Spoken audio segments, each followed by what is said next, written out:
Hey everyone, welcome back to my channel. This is Chandra with C. Diane. So today we're going to talk about creative inspiration. We're going to talk about routines that keep me inspired every day and that will hopefully keep you inspired every day. Now, one of the reasons why I wanted to address this is because I realized it can be really easy to get stuck. If you're working on a project that has a deadline, or even if it's just a self-imposed deadline, it can actually be really intimidating and a little stressful. And that can produce mind blocks that can just make your mind shut down when you absolutely don't need it to. So we're going to talk about ways to get unstuck and get your creative juices flowing and meet those deadlines and get those projects done in a timely manner.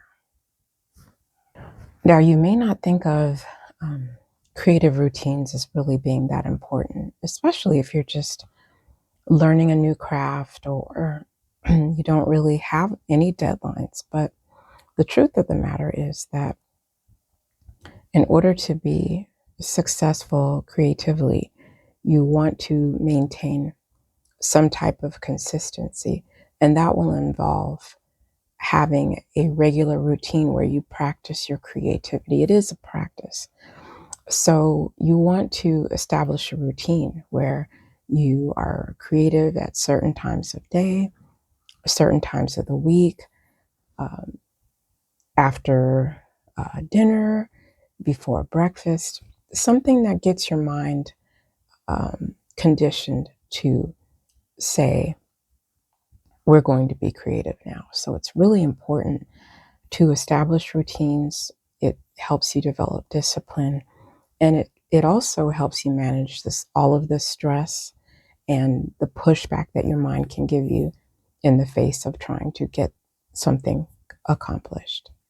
So I mentioned a little bit about the time of day that you decide to be creative. Now, whether it's morning, noon, or evening, it's good to start your day with some type of practice that gets your mind conditioned. And that can be any number of things, but one of them can be listening to music. You can pull out your favorite music, take a little time, just listen to it. You could drink a cup of coffee, or you could go for a run listening to your favorite music, and that can start to put your mind in the place that you want it to be in order to start your creative process for the day. Another thing is you can read something. Now, I take two approaches to reading something. If I want direct inspiration, I will get a magazine, like a fashion magazine, or a magazine associated with my craft, like knitting or crochet, and I will look at different methods of creating. I'll look at finished products, I'll look at the colors, I'll look at trends for the given season, and that can help condition my mind to be inspired creatively. Now, if I'm feeling overwhelmed and I want to disconnect a little bit from being creative, I will actually read a book on something totally different. I'm not really, admittedly, much of a fiction reader these days, so I'll read a business magazine. I'll read some stories about business or entrepreneurship, or even about fitness or health, anything that will move my mind away from something that may be making me feel a little stressed, and just reorganize it so that when I get back to being creative, it feels a little fresher in my mind. Another thing that you can do, I've been really not good about keeping a journal, but if you like to keep a journal, that's a good way of writing down all your ideas, kind of moving through what you want to do next, what you want to accomplish next, or what's making you feel frustrated or stuck. You'd be surprised at how helpful writing out what you're working on or what you want to accomplish can help move you along. Now, what I tend to do, because part of what makes me get stuck or feel overwhelmed creatively is when I have too many balls in the air when I'm juggling too much. I have too many projects that are unfinished. So I will actually write out a to-do list. I will um, write out all of the things that I need to get done, and then for each project that I need to finish or even start, I'll write out all the steps that need to get me to that point. And that, for some reason, that just totally clears my mind. So when it comes to writing things out, you can either um, journal, get in touch with how you're feeling at that moment, or you can take another approach and just write everything out that needs to be done so that you can start to organize your thoughts and your mind. So that's a little bit on how you might want to start your day if you need a little kickstart. But then all throughout the day, you can find inspiration anywhere and everywhere. You could be talking to someone on the phone and they might tell you where they're going to go, and you might start thinking about that place. You never know what that can generate in your mind. You can continue to listen to music. You could put on something that you never listen to. Like the past year, I started putting on classical music when I had trouble uh, clearing out my mind. And strangely enough, it just kind of brought me back down, even my mind out, and then I was able to proceed with what I needed to do. So if you're someone that likes hip hop, try classical music. If you like jazz, maybe listen to some rock. I don't know, but try something different. Give your mind a little different type, or your ears a little different type of food, and you'd be surprised at where it can take you. Once again, if you're working at home or you're working indoors, one way for sure to kickstart your creativity is to just go outside, get into nature, walk along some trees, take a long walk, go to the cafe on the corner, sit outside, get a cup of tea or coffee, talk to a neighbor. There's so much inspiration outdoors, the sunlight, the sun, the sky, the birds, even telephone poles. I know that sounds funny, but whatever works for you, you have to try to make it work for you. A change of scenery is definitely very helpful. I don't want this conversation to turn dark, but one of the things that has motivated me in the past is actually my emotions. I can count times when I have faced a disappointment, a heartbreak, or I've lost someone important to me.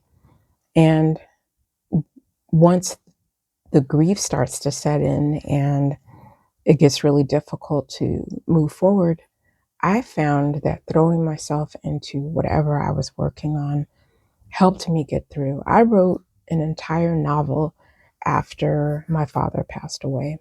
It really helped me, I think, survive the whole experience. And on the tail end of that, I had a book, and I was able to get out and promote it, socialize with people. It changed everything. So using your grief, heartbreak, disappointments, creativity is a good distraction, and it's a powerful inspiration. All right, now let's talk about scheduling creative time.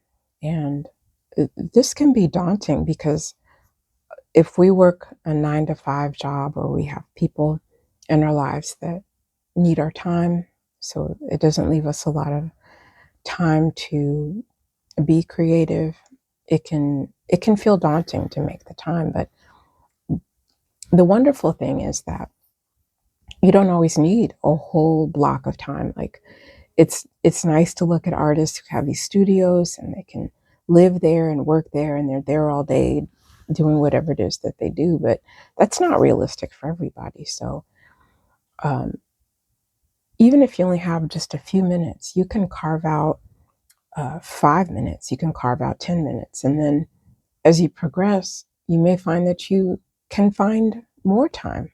Maybe not 10 minutes, maybe 5 minutes here, and then a little while later, another 5 minutes. Or those 5 minute blocks can turn into 10-minute blocks. Before you know it, you might find 30 minutes early in the day and 30 minutes later in the day. But it's important to make the time, just carve out the time. It could be on your commute, it could be while you're waiting in the doctor's office, it could be while you're waiting for something to come out of the oven. The time is there. You just have to find it, make it, and commit to it. Where you may not always be able to get your hands directly on what it is that you're trying to accomplish. Like if I need to make a collection of hats, I may not always be able to get my hands on my yarn or my fabric and my needles or my sewing machine. But I can take time out to sketch out new ideas or improve on what I'm working on currently. And I can do that anywhere. I can do that at the dinner table, right after dinner. I can do that while I'm riding in a car, or while I'm sitting out in the middle of a mall waiting for my husband to do his shopping, or just, any number of places or things. Sometimes we just have to get creative. When we can't always get our hands on what exactly it is we're working on, we can always plan or find ways to improve on it in our minds, on paper, in terms of sketching or writing down new ideas. The key here is consistency. That's always going to be the key. You may not always feel like working on your craft, but it's important that you work on it regularly and consistently if you want to see improvement and you want to continue to progress. Talked a lot about changing up the environment to get your creative juices flowing. So let me reemphasize how important that is. I work in the same, and I work in this room, I work in the same room day in and day out.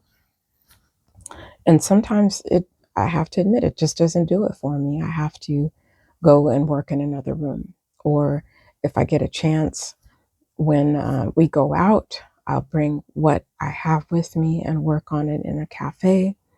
Or sometimes if I am in the bedroom on the phone, I'll pull out whatever I'm working on, put it on a table and work on it in there. Anything to change my environment, um, I find it really works. I've taken creative work with me on vacations, and while we're not sightseeing or after dinner, when we're just relaxing, I'll pull out what I'm working on and work on it for an hour or two, and then get back to having some fun. I mean, for me, creatively, it's fun anyway, so it's not a problem. And it gives my husband some free time of his own while we're on vacation. So a change of environment is really, really important. It keeps things from feeling so monotonous, and just keeps you fresh. One of the things I did recently too is changed the curtains in this room. There were some very dark curtains in here, and although I love blue, especially like navy blue and darker blues, it just wasn't right for what I needed to inspire me. So I took those out. I got some super, super light gray curtains in here, and it just made everything just feel so much lighter. And so sometimes it can be uh, a change of decor.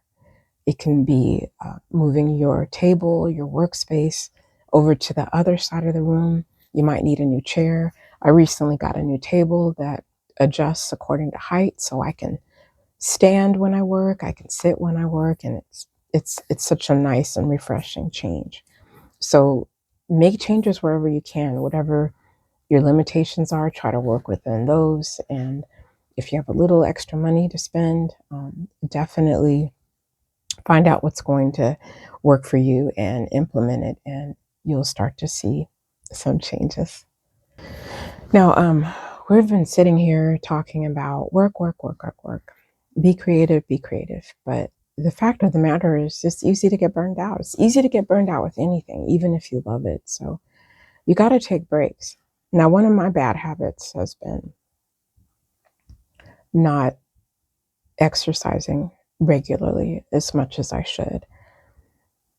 And that usually happens when I'm introducing a new project into my routine, or I'm trying something different. It takes all of my energy and attention. Everything else tends to fall by the wayside that can't wait, or that can wait. So you definitely want to take care of yourself. Make sure that you exercise, because if you're not healthy physically, your mind's not going to be healthy. You want to make sure that you get enough rest. It is so tempting to stay up all night and work on something to get it done, or because you're enjoying working on it and you don't want to stop. But that has limitations, and you have to place limitations to protect your health and your mind. So, where you might want to stay up until the crack of dawn to work on a beautiful painting, stop before the crack of dawn. Stop maybe an hour before the crack of dawn and go brush your teeth, wash your face, take a shower, whatever you do, and get some rest. It'll be there when you get up. So make sure that you take care of yourself and try to stay in a routine. I think one of the things that's challenging for me is staying in a routine. You want to make sure that you rest on a schedule. You want to eat on a schedule. Otherwise, your body gets confused, your mind gets confused, and that can set you up for lots of fatigue and sometimes illness.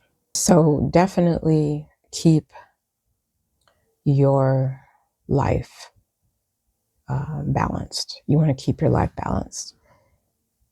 Don't be afraid to just walk away from being creative for either an hour, or it could even be 4 hours. Get out, do something totally different. Go see a movie, go out to dinner, meet up with a friend, go shopping, go look at a new shopping area.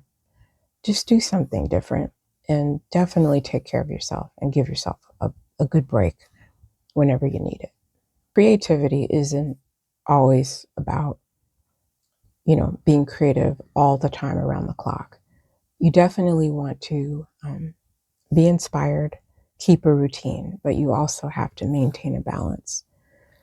Pray, meditate, do whatever it is you need to do, but keep a balance and you will see the best results. Surrounding yourself with creative people is important and very helpful for a lot of reasons. I think one of the main reasons is that creative people understand each other. Creative people really understand each other. We understand what it's like to be inspired. We understand what it's like to be motivated in creativity. And we also understand what it's like to be demotivated. So the more someone understands your point of view or what you're trying to accomplish, the easier it is for them to help you remain objective, to provide a sense of community and camaraderie. So if you have trouble finding other creative people, join an artist group, um, go, find online forums and talk to people, get into chat groups, and just really connect. It's really important. Connect with other creative people. It makes a big difference. So one of the last things I try to do at the end of the day is reflect on my day and consider what I'm grateful for. It's truly a gift to be someone who's creative and that produces creative things, for lack of a better word. Creativity is a gift, is what I'm trying to say. And in that, we have to be grateful for it, because not everyone is creative. Not everyone wants to be, but it definitely takes a lot of patience and fortitude to create something and put it out there for the world to see. So we have to be grateful for that. And you have to also um, appreciate what you've been able to do during the day, each and every day. And even if you're not as creative as you had hoped to be, tomorrow is usually, another day for you to make up for that time or try something different or keep moving forward. So reflect on your day with as much positivity as possible and be grateful for the day that you had to be creative. Well, I hope this talk helps you be inspired creatively, to help you to manage your time better, to reduce the amount of stress that you feel when you want to be inspired, but you're not always inspired as much as you'd like to be. Just take heart and know that there are ways that you can remain consistent and consistently inspired. So I hope this helps you. Please let me know in the comments what you do to stay inspired and motivated and what kind of routines that you follow. And please like, share, and subscribe. And I will talk with you soon.